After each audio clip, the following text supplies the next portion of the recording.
Altitude IAS के platform पे आप सभी का स्वागत है। तो चलिए शुरू करते हैं आज का हमारा द हिंदू न्यूज एनालिसिस। और न्यूज एनालिसिस के थ्रू हम प्रीलिम्स के क्वेश्चंस को सॉल्व करेंगे, जिसमें प्रीवियस ईयर के क्वेश्चंस और जो क्वेश्चंस हमने खुद से तैयार किए हैं वो दोनों सॉल्व करने की कोशिश करेंगे। तो चलिए शुरू करते हैं। फर्स्ट टॉपिक हमारा जीडीपी से संबंधित है। जीडीपी की ग्रोथ है वो क्या हुई है, अभी लोएस्ट है लास्ट 7 क्वार्टर का अगर रिकॉर्ड देखें तो क्या हुआ है, भारत की वास्तविक जीडीपी वृद्धि 2024 की दूसरी तिमाही में कितनी है, 5.4% तक गिर गई है, जो 7 तिमाहियों में सबसे कम है और अर्थशास्त्रियों ने इस पे चिंता जताई है। ये 2024 की पहली तिमाही जिसमें 6.7% से तेज गिरावट है। आरबीआई की दूसरी तिमाही 7% के अनुमान से काफी कम। आरबीआई ने अनुमान बताया था कि 7% होगी दूसरी तिमाही में हमारी जो जीडीपी ग्रोथ है, लेकिन ये उससे काफी कम है। परफॉर्मेंस देखे सेक्टर वाइज तो कृषि और सेवा क्षेत्र में वृद्धि हुई है, लेकिन जो विनिर्माण और निर्माण सेक्टर है वहां इसमें गिरावट देखी गई है। 2018 में जीडीपी से संबंधित क्वेश्चन पूछा गया था, जीएनपी से संबंधित, जैसे निरपेक्ष और प्रति व्यक्ति वास्तविक जीएनपी की वृद्धि आर्थिक विकास की ऊंची दर का संकेत नहीं करती। मतलब कब ये आर्थिक विकास की ऊंची दर का संकेत नहीं करेगी, ऐसी कौन सी स्थिति है जिसमें आर्थिक विकास की ऊंची दर नहीं होगी। फर्स्ट, औद्योगिक उत्पादन कृषि उत्पादन के साथ साथ बढ़ने में विफल रह जाए, यानी कि अगर हमारा औद्योगिक और कृषि उत्पादन दोनों साथ साथ ना हो पा रहे हो, ऐसी स्थिति में हम उसको विफल मानेंगे। तो ये वृद्धि का संकेत है, विकास का नहीं। सेकंड है, कृषि उत्पादन औद्योगिक उत्पादन के साथ साथ बढ़ने में विफल रह जाता है। बात वही हो गई, उसी को थोड़ा अलग लैंग्वेज में लिख दिया। थर्ड देखते हैं, निर्धनता और बेरोजगारी में वृद्धि होती है। और फोर्थ है, निर्यातों की अपेक्षा आयात तेजी से बढ़ते हैं। तो ये देश की विकास दर को प्रभावित करती है, वृद्धि दर को प्रभावित करती है जीडीपी को, लेकिन विकास पे इतना इफेक्ट नहीं होता। तो निर्धनता और जो बेरोजगारी में वृद्धि है वो क्या करेगी, आर्थिक विकास की ऊंची दर को नहीं दिखाती है। अगर किसी देश में निर्धनता बहुत ज्यादा है, बेरोजगारी की स्थिति काफी है, तो ऐसी स्थिति में हम बोलेंगे कि आर्थिक विकास क्या है, वहां का कम है। जैसे आर्थिक वृद्धि मान लो 9% पे है, 7% पे है, लेकिन जो बेरोजगारी और क्या बोलते हैं उसको, निर्धनता अगर बहुत ज्यादा है, तो ऐसी स्थिति में विकास आर्थिक वृद्धि की तुलना में पिछड़ा हुआ रह जाएगा। तो दोनों में अंतर है कि इसमें ह्यूमन कैपिटल है, उसका डेवलपमेंट होता है।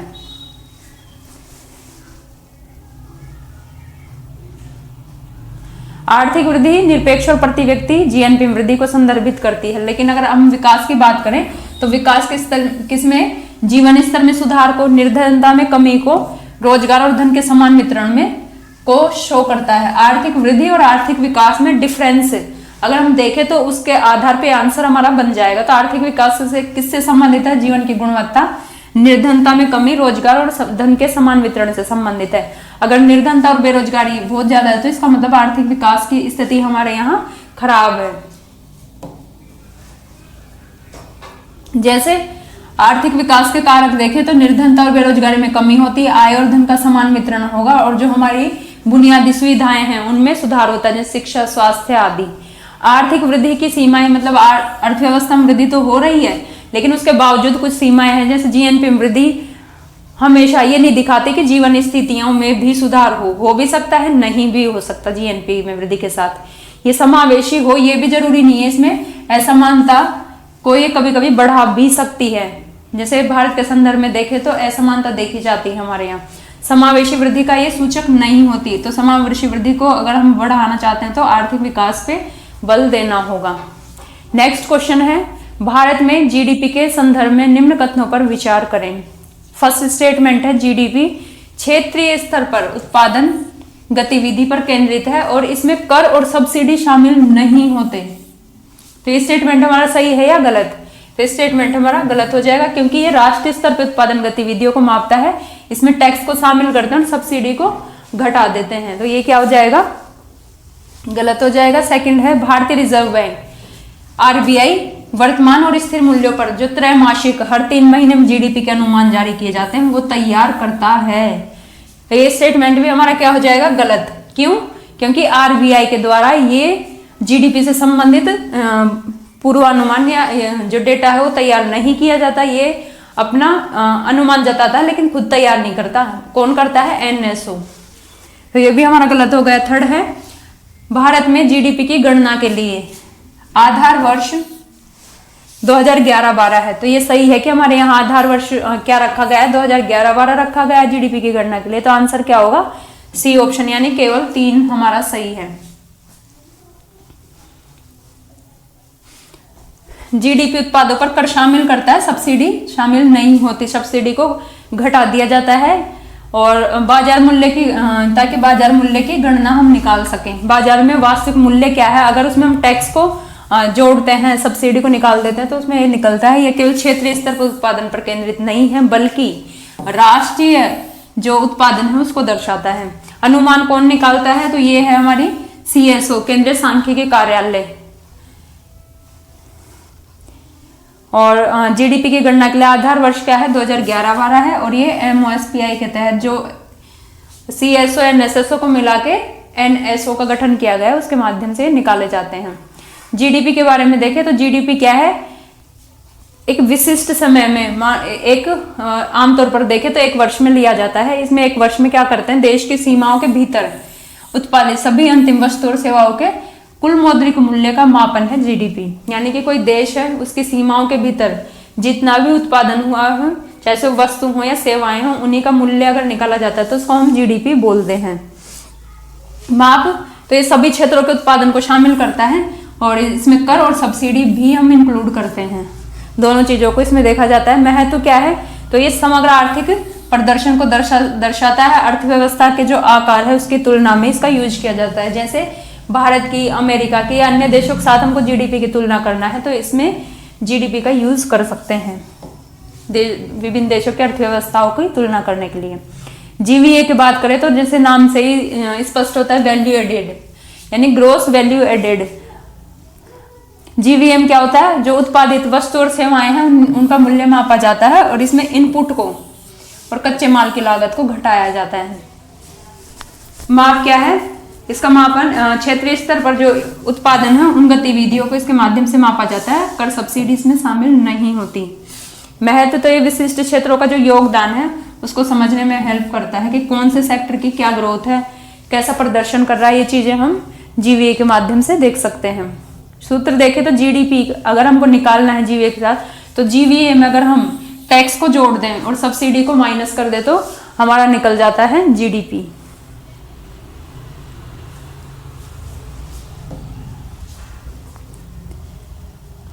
अब जीडीपी है ये अंतर्राष्ट्रीय तुलना में, जैसे दो देशों की अर्थव्यवस्थाएं हों उनके साथ तुलना करनी हो तो ऐसी स्थिति में यूज किया जाता है। और जो समष्टि आर्थिक विश्लेषण है उसमें भी इसके डेटा को यूज किया जाता है। जीवीए है तो ये नीतिगत निर्णय और क्षेत्रीय विकास की प्रवृत्तियों को समझने के लिए महत्वपूर्ण होती है। जैसे कोई संबंधित सेक्टर है उसके बारे में नीति बनानी है तो ऐसी स्थिति में हम जीवीए से संबंधित जो हमारा डेटा रहता है उसका यूज कर सकते हैं और उनके आधार पर हम उनके लिए नीतियां बना सकते हैं। बेस ईयर देखें तो दोनों के लिए क्या है? बेस ईयर 2011-12 है और इसको समय समय पे संशोधित किया जा सकता है। एनएसओ, तो एनएसओ क्या है? इसका फुल फॉर्म है राष्ट्रीय सांख्यिकी कार्यालय। एक प्रमुख संस्था है जो आधिकारिक आंकड़े क्या करती है? इकट्ठा करेगी, उनको संकलित करेगी और उनका प्रसार करने की जिम्मेदारी इस पे होती है। ये एमओएसपीआई यानी हमारे जो सांख्यिकी और कार्यक्रम कार्यान्वयन मंत्रालय उसके तहत काम करती है। और इसको दो संस्थाएं थी हमारे पहले, सीएसओ और एनएसएसओ, इन दोनों को मिला के बनाया गया है एनएसओ को, एनएसओ। और पहले कौन सी थी? एनएसएसओ और सीएसओ। फंक्शन क्या है? तो सरकारी विभागों में जो सांख्यिकी गतिविधियां हैं उनका समन्वय करती है ताकि संगत और मानकों का पालन सुनिश्चित हो सके। आर्थिक सर्वे है उससे संबंधित सूचकांक और सीपीआई, डब्ल्यूपीआई ये जो सूचकांक निकाले जाते हैं ये तैयार किए जाते हैं। इसके अलावा जीडीपी है स्थिर मूल्य पे क्या है? यानी बेस प्राइस पे और जो करंट प्राइस है उन पे अनुमान जारी करती है। जो उद्योग है उनके सर्वेक्षण संबंधित डेटा जारी करती है आदि इनका काम है। जो क्वार्टरली जो हम जीडीपी एस्टिमेट करते हैं उसमें वर्तमान और स्थिर मूल्यों पर जो त्रैमासिक जीडीपी है उसका अनुमान भी इसके द्वारा तैयार किया जाता है। नेक्स्ट हमारा प्रेसिडेंस रूल से संबंधित है, क्योंकि मणिपुर में स्थिति काफी गंभीर बनी हुई है और वहां के जो पूर्व हाई कोर्ट के चीफ जस्टिस थे उन्होंने क्या बोला है कि यहाँ जो लोग डिमांड कर रहे हैं कि राष्ट्रपति शासन लगाया जाना चाहिए, उस पर इन्होंने कमेंट किया है कि किस तरीके से वहाँ स्थिति गंभीर बनी हुई है, उन्हीं के बारे में बताया। तो इनका कहना है कि इम्फाल में जो हिंसा हो रही है, प्रदर्शन हो रहे हैं, उसके कारण राष्ट्रपति शासन की मांग बढ़ रही है। अभी 11 नवंबर के आसपास जिरीबाम वाले क्षेत्र में क्या हुआ था, 6 महिलाओं और बच्चों का अपहरण कर लिया गया था, क्योंकि उनकी झड़प हुई थी किसके साथ, सुरक्षा बल के साथ। उसके बाद इनका अपहरण हुआ, उनकी हत्या कर दी गई। तो ये काफी गंभीर स्थिति है। अगर महिला और बच्चों का अपहरण हो रहा है तो ये काफी गंभीर स्थिति है। तो इसके ऊपर इन्होंने बोला। इसके अलावा मणिपुर में जो शांति की स्थिति है काफी समय से, लंबे समय से खराब है। हालांकि इसका बहुत सारे रीजन बता रहे हैं कि वहाँ जो दो समुदाय हैं, मैती और कुकी, उनके बीच में संघर्ष है, लेकिन इसके और भी रीजन है, जैसे कि जो घुसपैठ है, म्यांमार हमारा पड़ोसी देश है और वहाँ हमारी खुली सीमाएं हैं। तो इस कारण क्या होता है, नशीले पदार्थों का इनका तस्करी होती है, नशीले पदार्थों के अवैध रूप से हमारे देश में एंट्री करवाई जाती है और ये जनसांख्यिकी बदलाव को भी प्रेरित करता है। इसके अलावा जो फ्री मूवमेंट है, अभी उसको क्या किया, हाल ही में फ्री मूवमेंट के साल निलंबित किया गया दोनों देशों के बीच, जिसका उद्देश्य क्या है, मैती समुदाय को छोड़कर इसका सभी ने विरोध किया है। तो मैती समुदाय का उस पार भी क्या होगा, संबंध होगा। तो ये एक अच्छा कदम है कि निलंबित किया है, लेकिन फिर भी स्थिति गंभीर है। इनका मान, इसके अलावा जो सीजेआई है, वहां के हाई कोर्ट के chief justice of high court या स्टेट, इन्होंने बोला है कि यहाँ क्या है, अदालती कार्यवाही विवादित हो रही हैं। इसके कारण, संघर्ष के कारण वहाँ जो अदालतें हैं उनका सुचारू रूप से संचालन नहीं किया जा रहा है। क्यों? क्योंकि लोग क्या करते हैं, अदालतों में घुस जाते हैं। ऐसी स्थिति में स्थिति गंभीर बनी हुई है और वहाँ इंटरनेट की स्थिति है वो भी लंबे टाइम तक निलंबित रहती है, इंटरनेट को भी बंद कर दिया जाता है। तो इस कारण काफी स्थितियां गंभीर बनी हुई हैं। अब क्वेश्चन क्या बन सकता है, तो पहले हम 2018 का देख लेते हैं कि क्या क्वेश्चन पूछा है। तो जैसे किसी राज्य में राष्ट्रपति शासन की उद्घोषणा कर दी, तो ऐसी स्थिति में क्या क्या परिणाम अनिवार्य रूप से होंगे या नहीं होंगे। तो इसमें पूछा है कि कौन से परिणामों का होना अनिवार्य नहीं है, मतलब कौन से रूप परिणाम नहीं देखे जाएंगे अनिवार्य रूप से।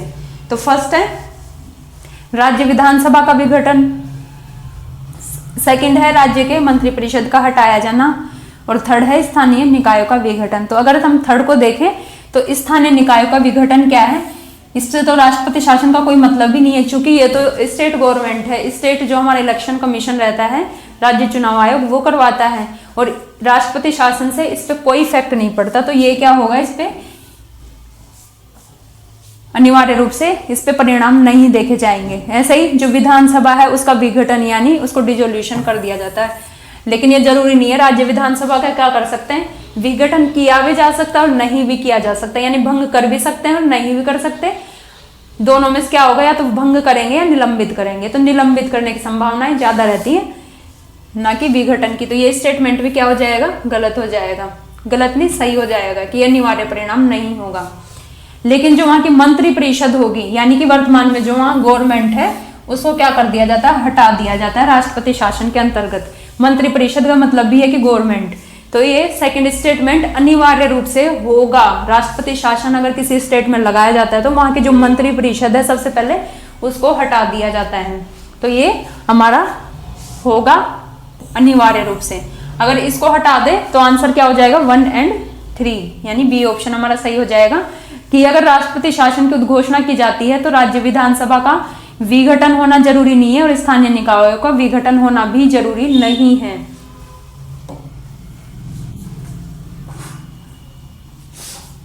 राज्य विधानसभा का विघटन जरूरी नहीं है, इसको निलंबित अवस्था में भी रखा जा सकता है और उसी में से दोबारा से सरकार बनाने के लिए किसी दल को आमंत्रित किया जा सकता है। जो बहुमत साबित कर देगा वो क्या बना लेगा, अपनी नई सरकार बना सकता है। मंत्रिपरिषद की बात करें तो मंत्रिपरिषद को हटा दिया जाता है और कार्यकारी शक्तियां किसके हाथ में आ जाती है, राष्ट्रपति के हाथ में।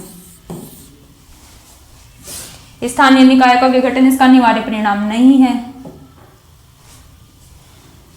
राष्ट्रपति शासन ये किसके तहत लगाया जाता है, अनुच्छेद 356 के तहत। कब लगाया जाएगा, जब किसी राज्य में संवैधानिक प्रावधानों का सही तरीके से अनुपालन ना हो रहा हो या संवैधानिक मशीनरी क्या हो जाए, विफल हो जाए, तो ऐसी स्थिति में क्या कर सकते हैं हम, राष्ट्रपति शासन लगा सकते हैं। कौन? राष्ट्रपति। किसकी सिफारिश पर? राज्यपाल इसके लिए सिफारिश करता है। क्वेश्चन क्या बनाए जा सकते हैं, जिसे राष्ट्रपति शासन के संदर्भ में फर्स्ट स्टेटमेंट है, जब राष्ट्रपति शासन लागू होता है तो विधानमंडल भंग किया जा सकता है। तो ये स्टेटमेंट सही है या गलत? तो ये सही हो जाएगा। क्यों? क्योंकि यहाँ अनिवार्य नहीं पूछा और यहाँ ये बोला कि विधानमंडल को भंग यानी खत्म किया जा सकता है। वहां दोबारा चुनाव के लिए आमंत्रित, मतलब दोबारा चुनाव कराया जा सकता है अगर विधानमंडल भंग हो गई तो फर्स्ट स्टेटमेंट क्या हो जाएगा, सही हो जाएगा कि विधानमंडल को क्या कर सकते हैं, भंग भी कर सकते हैं और निलंबित भी किया जा सकता है, दोनों में से कोई एक किया जा सकता है। सेकंड है, प्रशासन सीधे राष्ट्रपति या केंद्र सरकार द्वारा संचालित किया जाता है, तो ये भी सही हो जाएगा। थर्ड है, राष्ट्रपति शासन प्रारंभ में 6 महीने के लिए लागू होता है और इसे संसद के दोनों सदनों की अगर स्वीकृति मिल जाए तो 3 साल तक इसको बढ़ाया जा सकता है। तो ये भी सही है कि आरंभ में 6 महीने के लिए लागू होगा, लेकिन अगर संसद के दोनों सदन स्वीकृति दे दे तो 3 साल तक इसको बढ़ाया जा सकता है। तो आंसर क्या होगा हमारा? डी, यानी सारे ऑप्शन क्या हो जाएंगे, सही।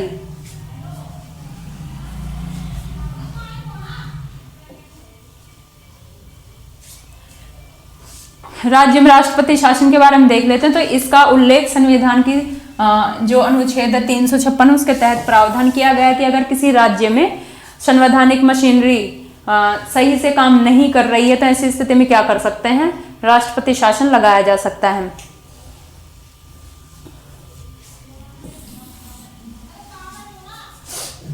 राष्ट्रपति शासन कब लगाया जाएगा? जब राज्य का जो राज्यपाल हैं, गवर्नर हैं, वो राज्य सरकार की विफलता का विवरण देने वाली रिपोर्ट राष्ट्रपति को सौंपते हैं, तब ये लगाया जा सकता है। और इसके लिए राष्ट्रपति शासन प्रारंभ में 6 महीने के लिए लगाते हैं और इसको 3 साल तक बढ़ाया जा सकता है, लेकिन इसके लिए दोनों सदनों की स्वीकृति जरूरी है, लोकसभा और राज्यसभा दोनों सदनों की।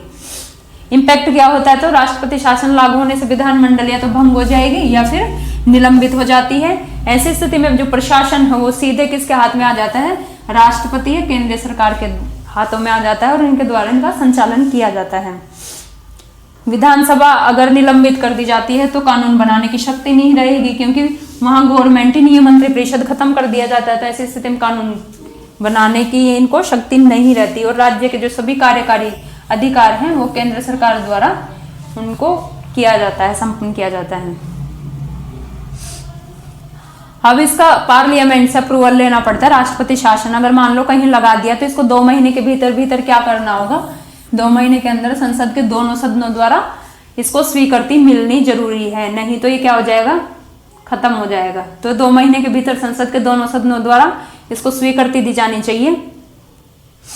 हटाना है तो राष्ट्रपति शासन को रद्द किया जा सकता है। कब? जब राज्य की स्थिति में सुधार हो जाए या फिर कोई नई पार्टी की नई सरकार वहां गठित कर ले, तो ऐसी स्थिति में हम क्या कर सकते हैं, वहां से ये हटा सकते हैं। और ये सरकार क्या करनी चाहिए, जो नई सरकार बने वो संविधान जो मशीनरी विफल हुई थी उसको सुचारू रूप से चलाने में सक्षम हो, तब इसको हटा सकते हैं।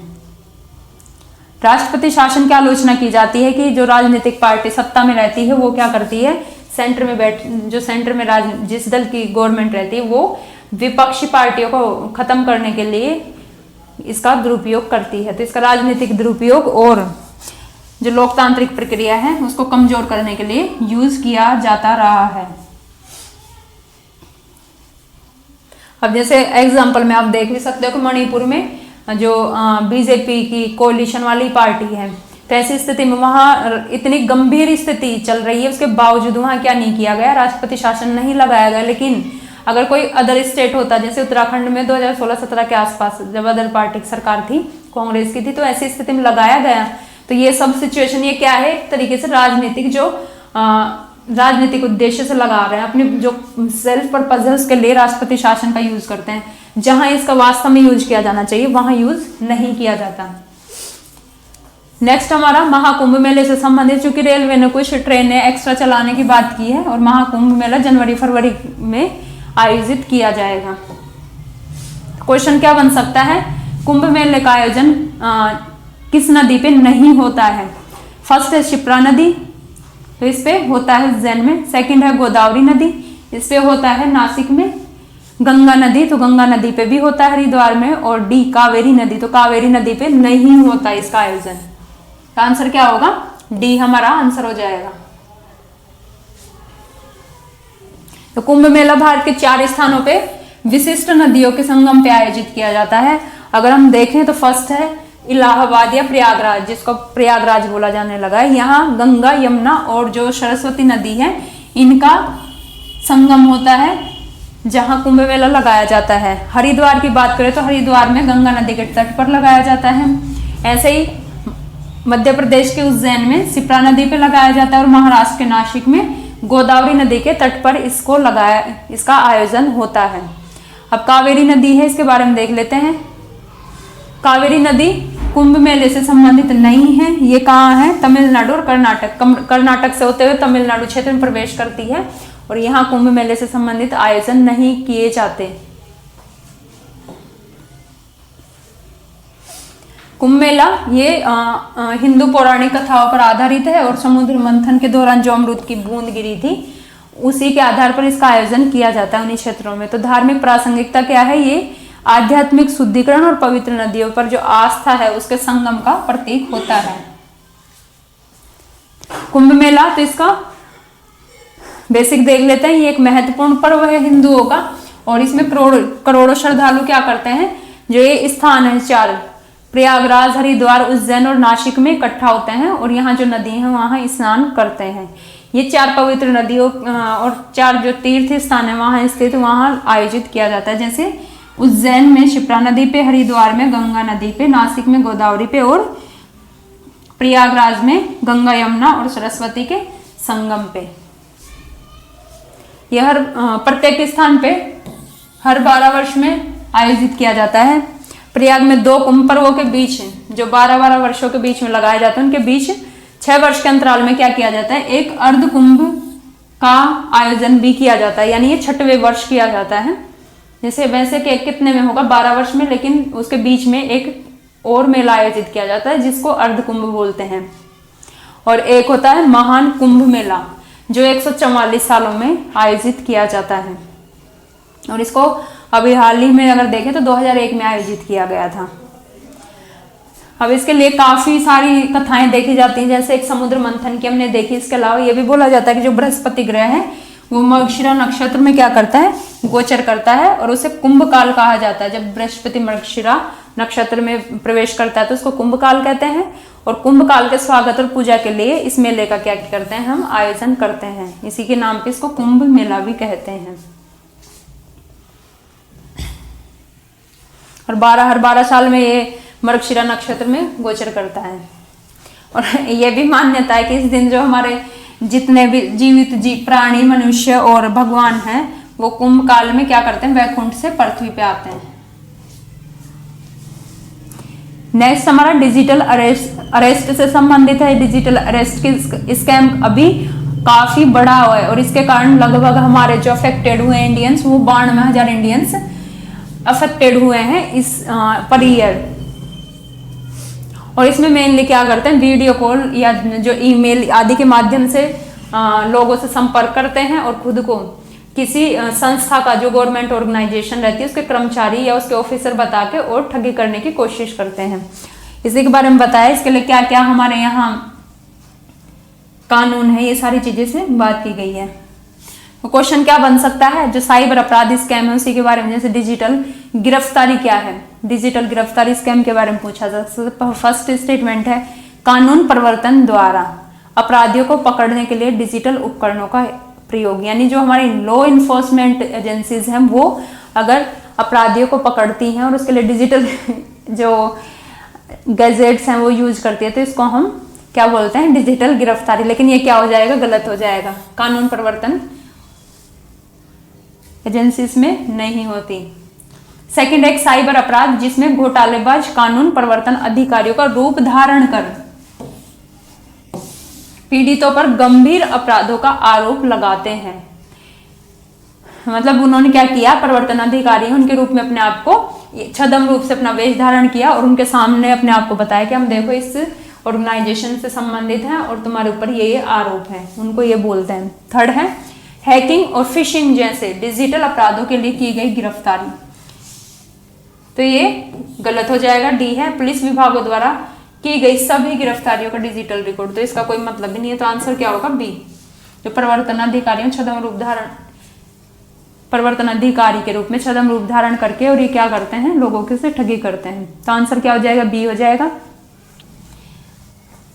इसमें क्या करता है, घोटालेबाज प्रवर्तन कानून, जो हमारे कानून प्रवर्तन अधिकारी हैं, सीबीआई, ईडी, पुलिस आदि का रूप धारण करके और पीड़ितों से धन निकालने का या मादक पदार्थों की तस्करी जैसे अपराधों का झूठा आरोप लगाता है। ऐसे में लोग डर जाते हैं और इनके जैसे जैसे कहते हैं उस अनुसार चलने लगते हैं। जैसे काम क्या क्या होता है इनका, जैसे घोटालेबाज कॉल, ईमेल, संदेशों के माध्यम से पीड़ित से संपर्क करते हैं, उससे की व्यक्तिगत जानकारी तक पहुंच प्राप्त करके डराने धमकाने की रणनीति अपनाते हैं। उद्देश्य क्या है, पीड़ितों से पैसे वसूलना और संवेदनशील जानकारी प्राप्त करना। रोकथाम, तो इसके लिए जो भी कॉल होती है उसकी पहचान सत्यापन करें, खुद को जो कानून प्रवर्तन अधिकारी बताते हैं पहले उसकी जांच कर लें। अनचाहे कॉल या संदेशों पर वित्तीय या जो अपनी व्यक्तिगत जानकारी है वो देने से बचना चाहिए। भय दिखाने की रणनीति, जैसे पीड़ितों पर धन शोधन, मादक पदार्थ जैसे अपराधों में शामिल होने का आरोप लगा के और उनको डराया धमकाया जाता है। उद्देश्य क्या है, धन वसूलना, ये सब हम देख लिया। जन जागरूकता है। कानूनी कार्रवाई, तो ऐसी घटनाओं की रिपोर्ट स्थानीय अधिकारियों या साइबर अपराध प्रकोष्ठ में करनी चाहिए। क्या करेंगे, जैसे कॉल या वीडियो कॉल से के माध्यम से अपना जो वहां का पूरी सिस्टम है उसको ऐसे बना के रखेंगे जैसे वास्तव में क्या है, ये जो हमारी एनफोर्समेंट एजेंसीज हैं उन्हीं के अधिकारी हैं, पूरा माहौल बना के रखते हैं।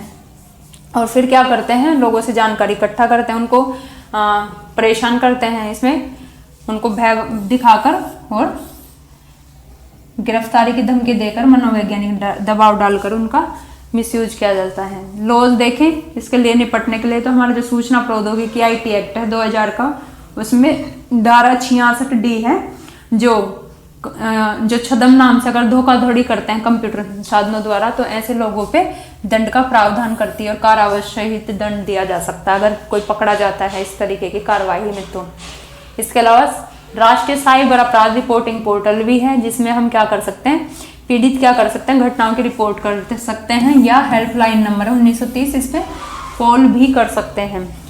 इसके अलावा गृह मंत्रालय के तहत हमने क्या किया है, I4C यानी Indian cyber crime coordination centre गठित किया गया है। ये साइबर अपराध समन्वय केंद्र धोखाधड़ी वाले खातों को ब्लॉक कर देता है और जो डिजिटल गिरफ्तारी है, ऐसे जो घोटाले से जुड़े 1000 से अधिक स्काइप खाते भी इसमें शामिल हैं। इसी के तहत साइबर जागरूकता अभियान चलाया जाता है I4C के तहत, और ये साइबर दोस्त प्लेटफॉर्म पर अलर्ट जारी कर रहा है और इन ऐसे घोटालों के बारे में जागरूकता फैलाता है। तो इसमें सभी यही है कि एक तो डरना नहीं चाहिए, अपनी जो पर्सनल जानकारी है वो नहीं देनी चाहिए। इसके अलावा अगर ऐसी स्थिति होती भी है तो हमको क्या करना चाहिए, रिपोर्ट दर्ज करवानी चाहिए। अगर वास्तव में कोई भी कानून प्रवर्तन एजेंसी होगी रियल में तो वो क्या करेगी, इस तरीके से आपको जानकारी को छुपाने के लिए नहीं बोलेगी। तो ये इन सब चीज़ों से हमको खुद को बचना होगा। आज का हमारा जो न्यूज़ डिस्कशन है यही समाप्त होता है। बहुत बहुत धन्यवाद। अब मिलते हैं सोमवार को।